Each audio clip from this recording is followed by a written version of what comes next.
الشیطان الرجیم بسم الله الرحمن الرحیم. په پریویس لیکچر کې مونږ ویلي اورینټیشن او پیج سایز صحیح ده. نن به مونږ راځو وایو به کالمز او بریکس صحیح ده.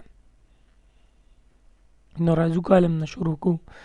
کالم تاسو به نیوز پیپرز کې زیاتره لیدلي وي، مونږ سره په کالمز کې لیکل مشتمل وي صحیح ده.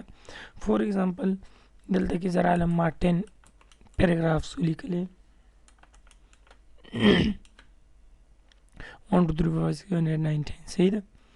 زه ته دا ماته کالمز ته کنورټ کړه، څه وکړه 2 کالمز ته.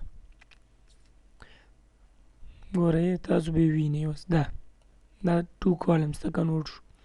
نه زه ته څه وکړه 3 کالمز ته صحیح ده. نو 3 کالمز ته به څه شي کنورټ شي.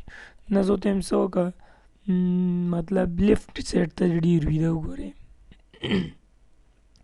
نه زه یم داسې کې دی ته کنورټ شي، مطلب دې سایډ ته ډېر دې سایډ ته دی کم صحیح ده. اگر مطلب که تاسو نور هم ډېر کالمز ورکول غواړئ، مطلب ډېر اخیستل غواړئ، دلته نه راځئ میکزیمم موږ 9 اخیستی شو صحیح ده. اوکې که دا وګورئ صحیح ده. نو دا موږ سره اوسې شي کالمز. نو دې ځای نه تاسو کولی شئ کالمز اخیستی شئ.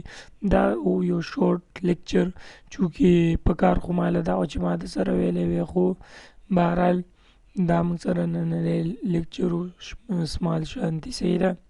نو انشاءالله بریک ځان له یو فل یو ټاپک دی، دا به انشاءالله په را روان لیکچر کې وایو صحیح ده. هوپ سو تاسو به په کالمز پوه شوي وئ صحیح ده.